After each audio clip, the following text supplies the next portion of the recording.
വെറും 10 ലക്ഷം രൂപയുടെ അണ്ടറിൽ നമുക്ക് ഏതൊക്കെ പവർഫുൾ ടർബോ പെട്രോൾ എഞ്ചിൻസ് ഉള്ള കാർ കിട്ടും? അതാണ് ഇന്നത്തെ വീഡിയോ. നമുക്ക് ഹാച്ച് ബാക്ക് ടൈപ്പ് മുതൽ SUV ടൈപ്പ് വരെയുള്ള കാറുകൾ അവൈലബിൾ ആണ്. നിസാന് ഇന്ത്യൻ മാർക്കറ്റിൽ ഇപ്പൊ നിലനിൽക്കാൻ സഹായിക്കുന്ന ഒരേ ഒരു വണ്ടിയാണ് നിസാൻ മാഗ്നൈറ്റ്. മാഗ്നൈറ്റിന് നോക്കുകയാണെന്നുവെച്ചെങ്കിൽ സബ് 4 മീറ്റർ കോമ്പാക്ട് SUV സെഗ്മെന്റിൽ പെടുന്ന ഒരു വണ്ടിയാണ് മാഗ്നൈറ്റ്. ഇതിൽ വരുന്ന 1 litre 3 cylinder turbo petrol engine produce ചെയ്യുന്ന മാക്സിമം പവർ എന്ന് പറയുന്നത് 100 HP അതുപോലെ 160 ന്യൂട്ടൺ മീറ്റർ ടോർക്കുമാണ്. അങ്ങനെ നോക്കുമ്പോൾ Renault Kiger same engine same transmission സ്പെക്കിൽ വരുന്ന ഒരു വണ്ടിയാണ്.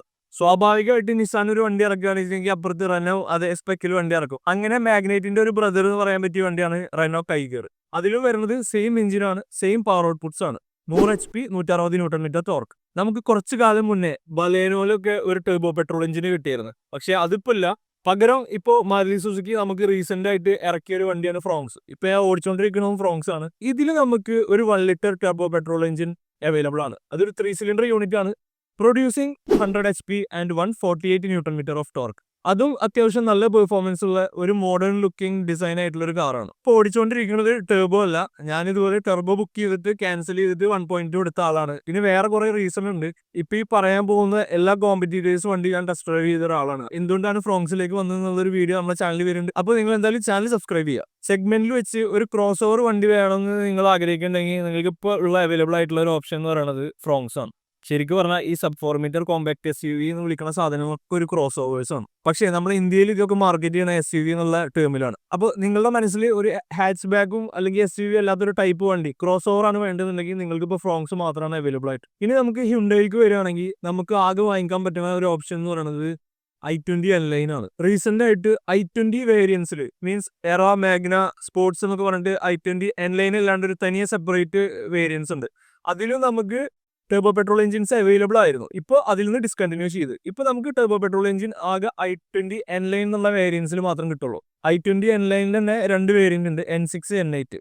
ആ വണ്ടികളിലാണ് നമുക്കിപ്പോൾ 1 ലിറ്റർ ടർബോ പെട്രോൾ അവൈലബിൾ ആയിട്ടുള്ളൂ. അപ്പോൾ നമുക്ക് i20 ടർബോ പെട്രോൾ കിട്ടണമെന്നുണ്ടെങ്കിൽ N-Line വേരിയന്റ് മാത്രമേ ഉള്ളൂ ഇപ്പോൾ 2025 നമുക്ക് ഓപ്ഷൻസ് ആയിട്ടുള്ളത്. ഈ വണ്ടി ജസ്റ്റ് അണ്ടർ 10 ലാക്സിനാണ് പ്രൈസ് സ്റ്റാർട്ട് ചെയ്യുന്നത്. എന്ന് പറഞ്ഞാൽ 9.99 ലാക്സിനാണ് i20 N-Line base model start ചെയ്യുന്നത്. ഇതുണ്ടാക്കുന്ന മാക്സിമം പവർ എന്ന് പറയുന്നത് 120 ഹോഴ്സ് പവറും അതുപോലെ 170 ന്യൂട്ടൺ മീറ്റർ ടോർക്കുമാണ്. ഈ പറഞ്ഞ വണ്ടികളൊക്കെ 1 ലിറ്റർ ടർബോസ് ആണെങ്കിലും ഇതേ പവർ ഫിഗേഴ്സ് തരുന്ന ടാറ്റയുടെ ഒരു വണ്ടിയാണ് ടാറ്റ അൾട്രോസ്. ടാറ്റ അൾട്രോസിൽ വരുന്നതെന്ന് പറഞ്ഞാൽ ഒരു 1.2 ലിറ്റർ 3 സിലിണ്ടർ യൂണിറ്റ് ആണ്. ഇതുവരെ പറഞ്ഞതൊക്കെ 1 ലിറ്റർ ടർബോസ് ആണെങ്കിൽ ടാറ്റയിലേക്ക് വരുമ്പോൾ 1.2 ലിറ്റർ ടർബോ ആണ് അവൈലബിൾ ആയിട്ടുള്ളത്. എന്ന് വെച്ചാൽ നെക്സോണിലൊക്കെ യൂസ് ചെയ്യുന്ന സെയിം ടർബോ പെട്രോൾ എഞ്ചിൻ തന്നെയാണ് ഈ അൾട്രോസിൽ കൊടുത്തിട്ടുള്ളത്. അൾട്രോസിലും നമുക്ക് ഐ-ടർബോ എന്ന് പറഞ്ഞിട്ടുള്ള വേരിയൻസ് ഉണ്ടായിരുന്നു. അത് പ്രൊഡ്യൂസ് ചെയ്യണത് 110 ഹോഴ്സ് പവർ ആയിരുന്നു. പക്ഷേ ഇപ്പോൾ എൻ്റെ ലൈനപ്പിൽ നിന്ന് ആ വേരിയൻസ് ഒക്കെ ഡിസ്കണ്ടിന്യൂ ചെയ്ത് ഇനി നമുക്ക് അൾട്രോസ് മേടിക്കാൻ കിട്ടുക അൾട്രോസ് റേസർ എന്നുള്ള മോഡൽസിലാണ്. റേസറിലും ഇതുപോലെ വേരിയൻസ് ഉണ്ട്, R1 R2 അങ്ങനെ ഓരോ വേരിയൻസ് ഉണ്ട്. പിന്നെ ഇതിൽ പറയാനുള്ള ഒരു പ്രധാന കാര്യം എന്താ വെച്ച് കഴിഞ്ഞാൽ ഇപ്പോൾ 2025 അൾട്രോസ് നമുക്ക് ഇവിടെ ഇറങ്ങിയിട്ടുണ്ട്.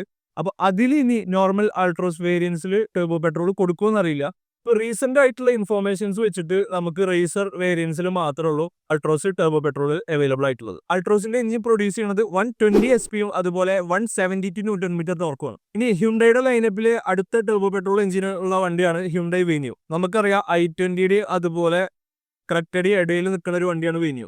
അതിലും same 1 litre 3 cylinder producing almost 120 horse power അതുപോലെ 170 ന്യൂട്ടൺ മീറ്റർ ടോർക്കുള്ള വണ്ടിയാണ്. അതും നമുക്ക് ജസ്റ്റ് അണ്ടർ 10 ലാക്സിൽ എക്സോറൂം പ്രൈസിൽ വാങ്ങിക്കാൻ പറ്റിയ അടുത്ത വണ്ടിയാണ്. ഇനി നമുക്ക് കിയയിലേക്ക് വരികയാണെങ്കിൽ കിയ സോണറ്റിലും ഈ സെയിം എഞ്ചിൻ അവൈലബിൾ ആണ്.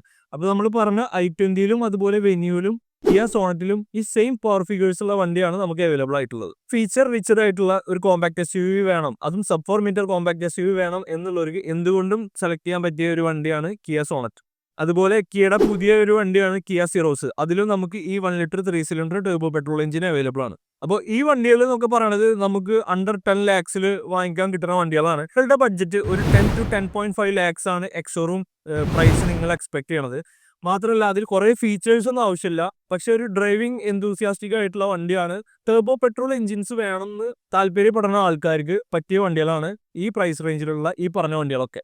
അപ്പോൾ നിങ്ങൾക്ക് ഈ പ്രൈസ് റേഞ്ചിൽ ഒരു SUV ടൈപ്പുള്ള വണ്ടികളാണ് വേണ്ടതെന്നുണ്ടെങ്കിൽ നിങ്ങൾക്ക് മാഗ്നൈറ്റ്, സോണറ്റ് അതുപോലെ വെന്യൂ, ടൈഗർ ഒക്കെ അവൈലബിൾ ആണ്. പിന്നെ നിങ്ങൾക്ക് ഒരു ക്രോസ് ഓവർ ആണ്. ഇപ്പോൾ ഒരു ഹാച്ച് ബാക്കിലേക്കും പോകണ്ട SUVക്കും പോകണ്ട ഒരു ക്രോസ് ഓവർ ടൈപ്പ് വണ്ടി വേണമെന്നുണ്ടെങ്കിൽ നിങ്ങൾക്ക് ആകെ അവൈലബിൾ ആയിട്ടുള്ളത് ഫ്രോങ്സ് ആണ്. പിന്നെ ഹാച്ച് ബാക്കിൽ ഫുൾ പെർഫോമൻസ് ഉള്ള വണ്ടികളാണ് നിങ്ങൾക്ക് വേണ്ടതെന്നുണ്ടെങ്കിൽ നിങ്ങൾക്ക് i20 N-Lineഉം അതുപോലെ അൾട്രോസ് റേസറും ആണ് ഇപ്പോൾ അവൈലബിൾ ആയിട്ടുള്ളത്. ഞാൻ വീഡിയോ എടുത്ത സമയത്ത് പറയാൻ വിട്ടുപോയ വളരെ ഇമ്പോർട്ടൻ്റ് ആയിട്ടുള്ള ഒരു വെഹിക്കിളാണ് സ്കോഡ കൈലാക്ക്. ഈ വണ്ടി ലോഞ്ച് ചെയ്ത സമയത്ത് സ്റ്റാർട്ടിംഗ് പ്രൈസ് വെറും 7.89 ലാക്ക് മാത്രമേ ഉണ്ടായിരുന്നുള്ളൂ. ഇപ്പോൾ 2025 8.25 സ്റ്റാർട്ടിംഗ് പ്രൈസ്. അങ്ങനെ നോക്കിയാലും സെഗ്മെന്റിലെ ഏറ്റവും കുറവ് പ്രൈസിന് ഒരു ടർബോ പെട്രോൾ എഞ്ചിൻ കാർ ഏതാണ് മേടിക്കാൻ പറ്റിയെന്ന് പറഞ്ഞാൽ അത് സ്കോഡ കൈലാക്കാണ്. പ്രോപ്പർ ജർമ്മൻ കാർ അണ്ടർ 10 ലാക്കിന് വാങ്ങാൻ പറ്റിയ ഒരേ ഒരു വണ്ടിയാണ് സ്കോഡ കൈലാക്ക്. ഇതിന്റെ 1 ലിറ്റർ 3 സിലിണ്ടർ എഞ്ചിൻ എന്ന് പറയുന്നത് ടായ്ഗൂണിലും അതുപോലെ കുഷാഗിലും ഒക്കെ ഉള്ള സെയിം എഞ്ചിനാണ്. Producing 115 horsepower and 178 newton metre of torque. എന്ന് വെച്ചാൽ ഇതുവരെ നമ്മൾ പറഞ്ഞ എല്ലാ വണ്ടിനേക്കാളും അധികം ടോർക്ക് പ്രൊഡ്യൂസ് ചെയ്യുന്നത് ഈ എഞ്ചിനാണ്. മാത്രമല്ല സെഗ്മെന്റിൽ ആരും ഓഫർ ചെയ്യാത്ത ഒരുപാട് ഫീച്ചേഴ്സ് ഓഫർ ചെയ്യണ ഒരു ബേസ് മോഡൽ വണ്ടിയാണ് നമുക്ക് 8.25 എക്സ്-ഷോറൂം പ്രൈസിന് കിട്ടുക. അപ്പോൾ നിങ്ങൾക്ക് ഒരു ജർമ്മൻ കാർ അണ്ടർ 10 ലാക്ക് വിത്ത് ടർബോ പെട്രോൾ എഞ്ചിൻ വേണം എന്നുള്ളവർക്ക് ഒരേ ഒരു ഓപ്ഷനാണ് സ്കോഡ കൈലാക്ക്. പുതിയ 2025 അൾട്രോസിൽ നമുക്ക് ഏതൊക്കെ എക്സൈറ്റിംഗ് വേരിയന്റ് വരും നമുക്ക് കണ്ടറിയാം. 2025 ടാറ്റ അൾട്രോസ് നമുക്ക് ലോഞ്ച് ചെയ്തിട്ടുണ്ട്. കാണാനൊരു ബെസ്റ്റ് ലുക്കിംഗ് ഹാച്ച് ബാക്ക് ആണ്. ഇപ്പോൾ കറണ്ട് ഇന്ത്യൻ മാർക്കറ്റിൽ പ്രീമിയം ഹാച്ച് ബാക്ക് സെഗ്മെന്റിൽ ഇപ്പോൾ i20 വെച്ച് കമ്പയർ ചെയ്യുമ്പോൾ കുറച്ചുകൂടി പ്രീമിയം ആയ പോലെയാണ് ടാറ്റ അൾട്രോസ്. ഷേപ്പൊക്കെ പഴയ ഷേപ്പ് തന്നെയാണ്, പക്ഷെ അതിൽ കൊടുത്തിട്ടുള്ള കുറച്ച് എലമെന്റ്സ് വണ്ടിനെ ഒന്നുകൂടിയും എൻഹാൻസ് ചെയ്യുന്നുണ്ട്. അതിൽ മെയിനായിട്ട് വന്ന ഫ്ലഷ് ഡോർ ഹാൻഡിൽസും അതുപോലെ അതിൻ്റെ ഡുവൽ ബാരൽ പ്രൊജക്ടർ ഹെഡ്ലൈറ്റ്സും അതൊക്കെ ആ വണ്ടിനെ ഒന്നുകൂടിയും ഒരു പ്രീമിയം ലുക്കിംഗ് ആക്കി മാറ്റുന്നുണ്ട്. സോ ഇത്രയൊക്കെ തന്നെയുള്ള ഇന്നത്തെ video. So thanks for watching guys. Will see you with another video.